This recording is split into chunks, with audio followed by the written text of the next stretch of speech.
Meu nome é Dalmo, sou professor de Biologia e vamos hoje ter uma revisão dos conteúdos referentes ao segundo ano que nós vimos até agora. Vamos lá? Se o slide continuar aqui, nós vamos. Olha bem, a nossa palavra-chave para o desenvolvimento da nossa aula hoje é a biodiversidade. Nós sabemos que é a diversidade de vida, a quantidade de espécies que nós temos no planeta e a importância de entendê-las, estudá-las sistematicamente. Diante desse processo, os cientistas começaram a organizar essas espécies, analisando as características básicas de cada uma, analisando as semelhanças e diferenças entre essas espécies. A partir daí veio a taxonomia sistemática, ciência que nomeia, descreve e classifica as espécies. Essas categorias taxonômicas, elas obedeceram uma determinada hierarquia para classificar a espécie, aonde nós vamos ter o nível maior de classificação, que é o domínio, até chegarmos ao nível menor de classificação, que é a espécie. A espécie é a unidade básica de classificação dos seres vivos. Só podemos dizer que um ser é da mesma espécie do outro se nós colocarmos esse ser para cruzar entre si, e desse cruzamento nós tivemos a origem de um descendente. Esse descendente tem por obrigação de ser fértil. Se não for fértil, é porque ele é oriundo de espécies distintas, aonde vai gerar um ser chamado de híbrido. Esse híbrido, ele é estéril. Diante desses níveis de classificação, dessa ordem de hierarquia, que vai da espécie até o domínio, conjunto de espécies semelhantes que cruzam entre si, formam um gênero, conjunto de gêneros semelhantes, uma família, conjunto de famílias semelhantes, uma ordem, conjunto de ordens semelhantes, uma classe, conjunto de classes semelhantes, um filo ou divisão, no caso aqui, se a espécie a ser analisada for um vegetal, conjunto de filos ou divisões semelhantes formam um reino, conjunto de reinos, nós vamos ao domínio, que é o nível de classificação mais recente de organização dessas espécies. Eu coloquei aqui a classificação do ser humano, da espécie humana. Eu dizia em sala de aula que eu queria que vocês realmente provassem, muitas vezes as mulheres dizem isso, que o homem é cachorro. E nós vamos fazer essa comparação analisando os níveis de classificação dos seres vivos. Nós temos aqui reino da espécie humana animal, reino do cão doméstico animal. Aí a mulher até então pode dizer que o homem é cachorro. Então a gente até podia latir, fazer au-au. Filo, cordata, porque nós temos notocorda no início do desenvolvimento embrionário, tá? Depois, no nosso caso, ela vai dar passagem à coluna vertebral e o cão também. Então, filo, tanto da espécie humana como do cão, ainda é cordata. Então, homem é cachorro, a mulher pode até chamar, mais um mau-au. A classe mamália, para ambos, nós mamamos, somos mamíferos. Agora, vai haver um diferencial a partir da ordem. Nós somos primatas e o cão é carnívora. Por que primatas? Porque nós temos 5 dedos, tanto os membros superiores como inferiores. Somos primos do orangotango, do chimpanzé e do gorila. Temos aquele dedo opositor que tanto nos serve para que a gente possa desenvolver as nossas atividades do dia a dia. Família Hominidae, cão vai ser Canidae, gênero Homo, da espécie humana, do cão Canis, espécie Homo sapiens e do cão Canis familiares. Depois que aprendemos a classificar as espécies, a partir desses níveis de hierarquia, de agrupar essas espécies para melhor estudá-las, vamos dar nomes a essas espécies. Na verdade, esses nomes, eles são essenciais para quê? Para que possamos estudar melhor as espécies. Eu dei aqui uma paradinha para dar uma ênfase a esse critério mais novo de classificação, que são os domínios. Os domínios, eles são divididos em 3 grupos: os domínios das árqueas, que na verdade são seres procariontes, os procariotos. O que é um ser procarioto? É aquele que não apresenta núcleo organizado. Nós sabemos que a célula ela vai ter membrana, citoplasma e núcleo. E o material nuclear de alguns seres, ele é separado do material do citoplasma.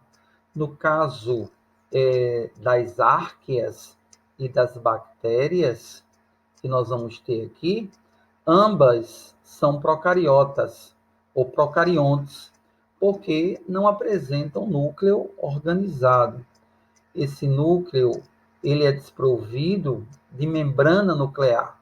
O material nuclear ele vai estar misturado no hialoplasma. Só quem apresenta essa característica é esse grupo. Logo, depois das árqueas e das bactérias, nós vamos às eucárias. Verdadeiro. Esses são eucariontes. Apresentam núcleo individualizado, núcleo organizado. As eucárias, o domínio das eucárias, envolve todos os seres eucariontes. Aqui nós temos um esquema das bactérias, aliás, do domínio das árqueas, e aqui nós temos, de forma mais organizada, são as bactérias verdadeiras, para que vocês entendam a diferença entre árqueas e bactérias. As árqueas, elas são mais primitivas, elas vivem em ambientes extremos, elas são chamadas de extremófitas. E aqui não, são aquelas bactérias que nós desenvolvemos no nosso dia a dia, tá? Tá tudo bem? Vamos continuar. Os reinos, quais nós vamos ter? Reino Monera, dividido entre árqueas e bactérias. Na verdade, todos são unicelulares, procariontes. Vamos ter depois o reino protoctista, ou protista, onde já envolve seres uni ou pluricelulares. Vamos ter aqui protozoários e aquelas algas chamadas de cianofícies, antigamente chamadas de algas, agora são realmente só cianofícies. Vamos ter o reino fungi, onde vamos encontrar seres uni ou pluricelulares, são aclorofilados, e nós vamos ter os fungos, bastante conhecidos nossos, né? Os fungos que caracterizam o mofo, encontrado no pão, e em outros locais, outros objetos que nós vamos ter em casa. Dando sequência, vamos chegar a um reino de complexidade até então maior, o reino plantae, ou metafita, onde vamos encontrar os vegetais pluricelulares. Se vocês lembram direitinho, esses vegetais eles são divididos, a divisão daqueles mais simples para aqueles de complexidade maior, briófitas, pteridófitas, gimnospermas e angiospermas. E por fim, nesses reinos, nós vamos ter o reino animal, o reino animalia, o reino metazoa, onde os seres que estão inseridos nesse reino são pluricelulares de tecidos organizados. Nós vamos ter aí aqueles que, na verdade, são cordados, mas não são vertebrados, como exemplo, o anfíoxo, e vamos ter os pertencentes ao reino metazoa, realmente vertebrados, pois possuem coluna vertebral, serão os peixes, anfíbios, répteis, aves e mamíferos. Mas olha bem, diante de uma grande diversidade que nós vamos ter em nosso planeta, os cientistas, através de vários estudos, acharam melhor dar nomes a essas espécies, para melhor estudá-los, para melhor estudá-las. Esses nomes, eles vieram com o objetivo de facilitar o estudo da espécie. Não só eu estudar aqui em Mamanguape, aqui em Guarabira, no estado da Paraíba, na região Nordeste, no Brasil, ou em todos, vamos dizer assim, ou em todos os países que nós temos no nosso planeta Terra. Mesmo eu não dominando todas as línguas, mas tentaram criar uma forma de cientistas se entenderem. Olhem o que é que nós estamos enfrentando nessa pandemia. A pandemia, mesmo falando línguas diferentes em todos os países, os cientistas estão conseguindo se conectar. A partir daí vieram regras de nomenclatura biológica. Essas regras, elas vão obedecer a determinados critérios. São regras internacionais de classificação biológica. A primeira que eu listei aqui é que todo nome científico, ele tem que vir em latim, ele vai ser escrito em latim. Por que em latim? Porque o latim é uma língua que ninguém vai mexer mais, é uma língua morta. Ah, professor, eu vou dar um beijo numa menina, ela com sanguezinho quente, vou pegar aquela linguinha dela legal, aquela língua que vai mexer na minha boca. É lógico que você vai querer mexer numa língua viva. A língua morta, a língua do defunto, fria e dura, tesa, você não vai querer mexer nessa língua. Então, é aquela história. Quando eu estou entendendo, quando eu estou aprendendo a gramática, eu passo a ter mudanças nessas regras gramaticais. Eu nem aprendi algo, já vem outro totalmente diferente. Mas vamos lá.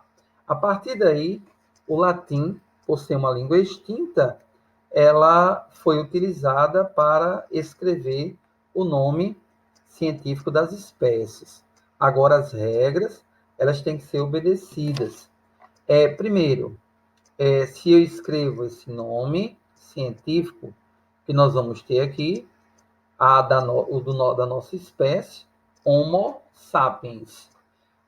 Vocês devem notar que esse nome, se eu estou fazendo um processo de digitação, eu coloco em itálico ou negrito. Esse nome tem que vir destacado do texto. Se eu estiver escrevendo o nome manuscrito, eu vou sublinhar. O primeiro nome caracteriza, na verdade, o gênero. Ele tem que vir com inicial maiúscula. O segundo nome, o epíteto específico, que é, na verdade, a espécie.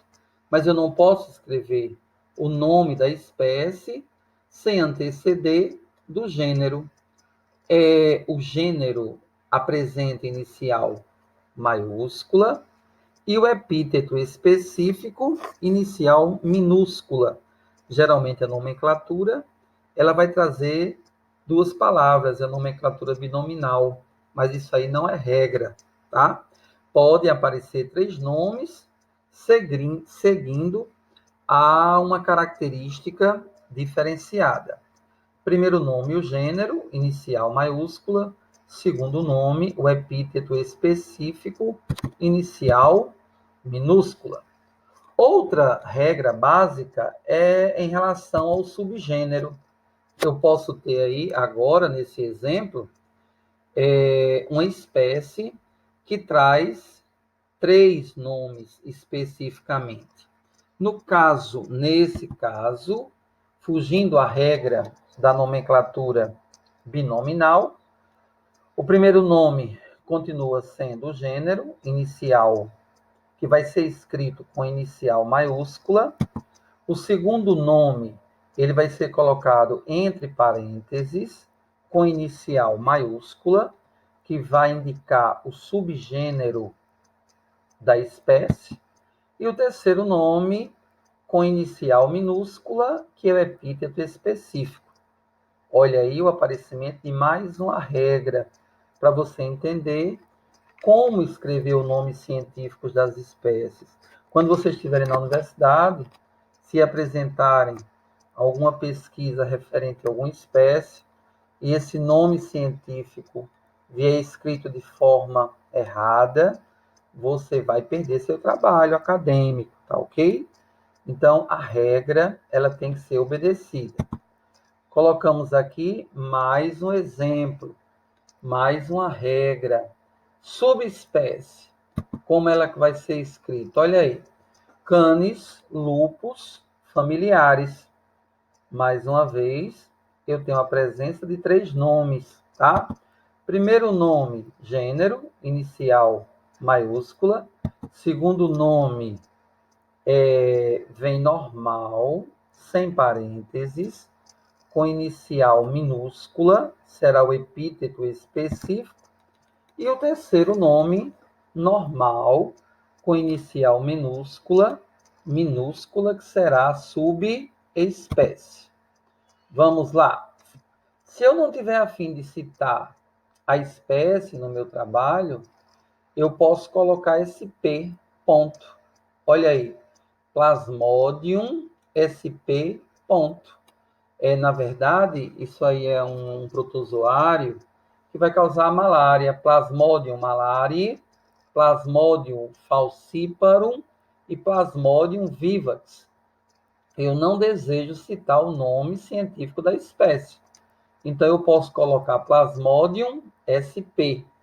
Eu posso também evidenciar, homenagear o autor que fez a classificação da espécie, aquele que estudou.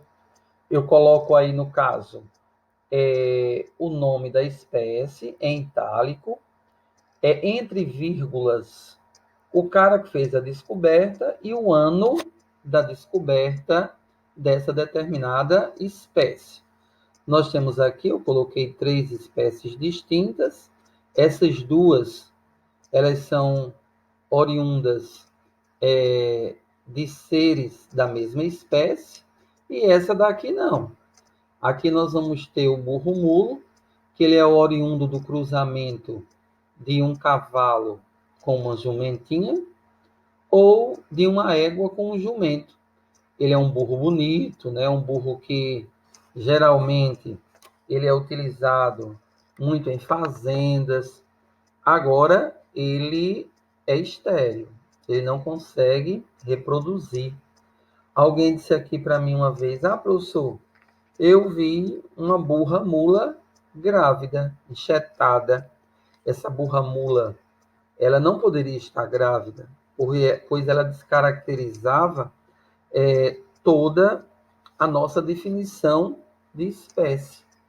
Depois da pesquisa realizada, eu constatei que essa burra mula tinha passado por um processo de inseminação artificial.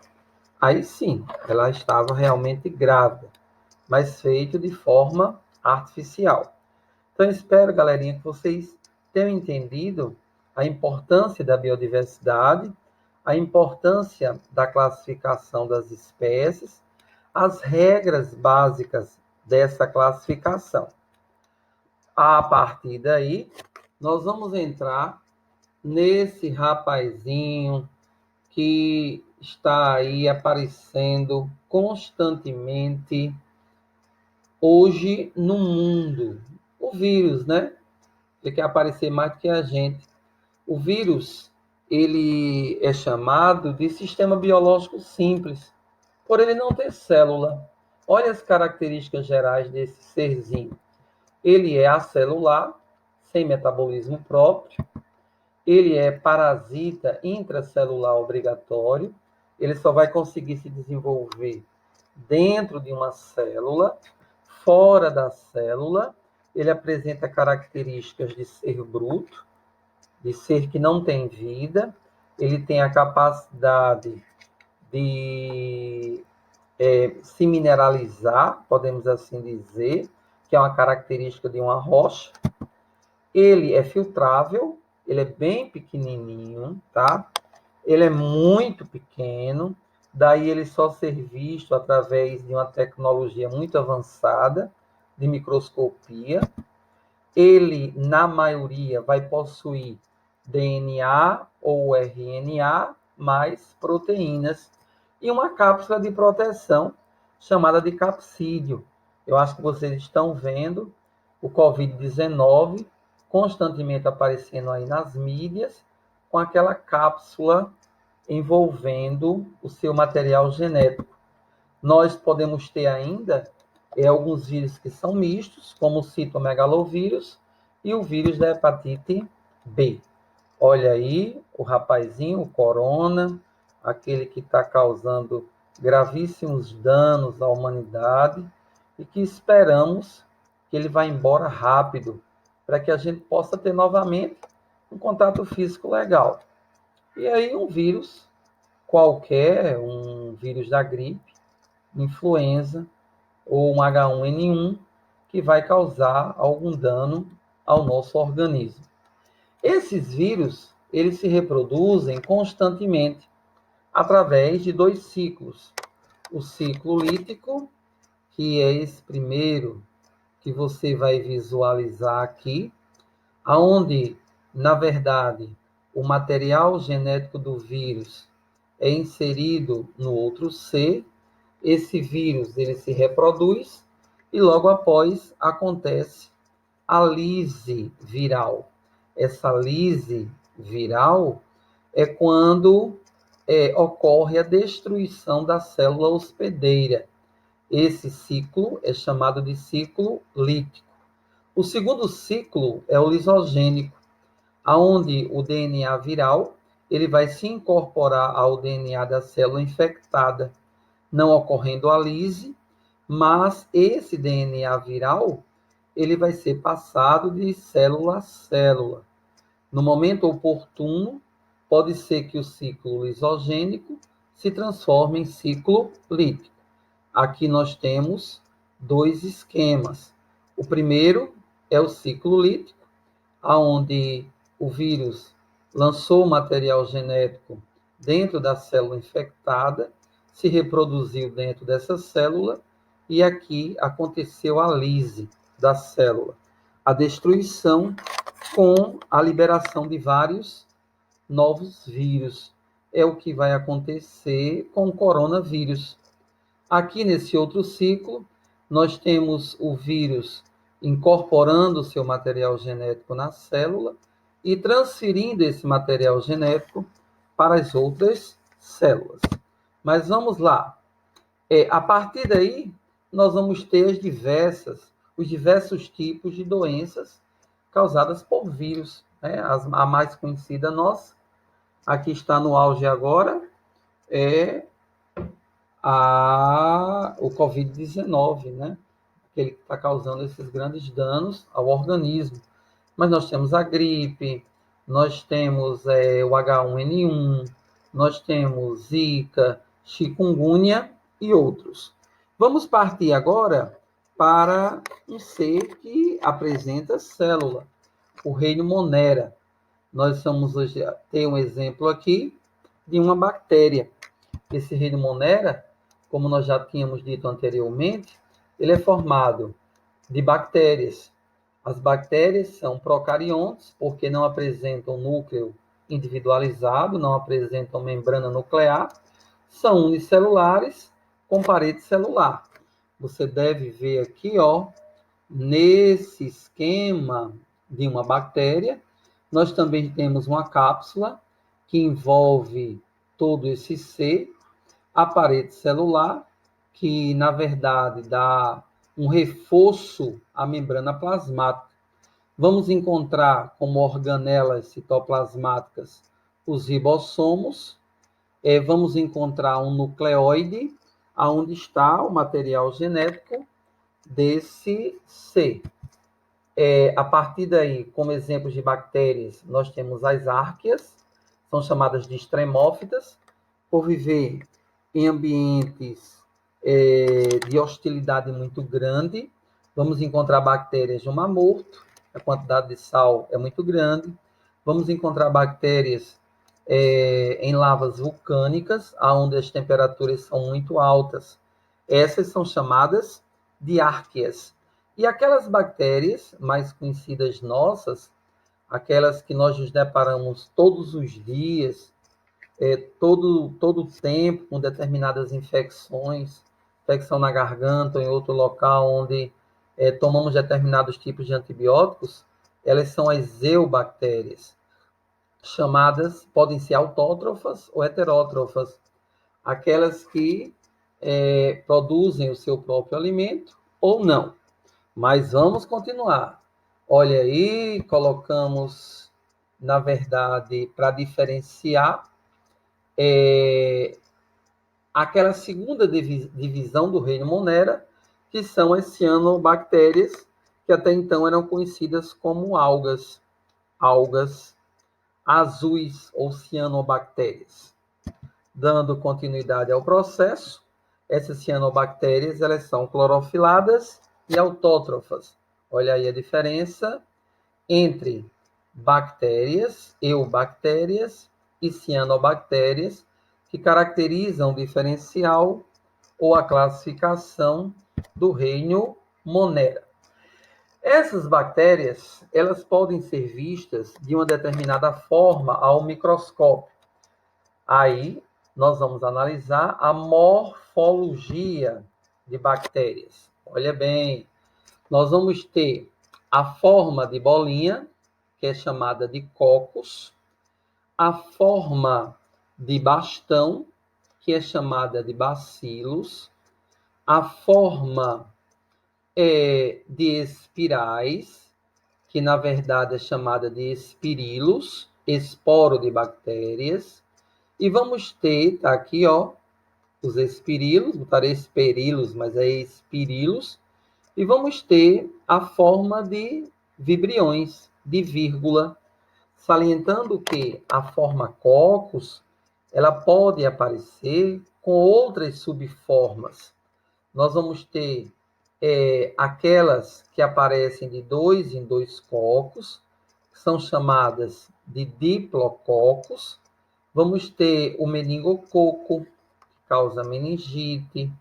Vamos ter o gonococo, que causa a gonorreia, que é uma IST.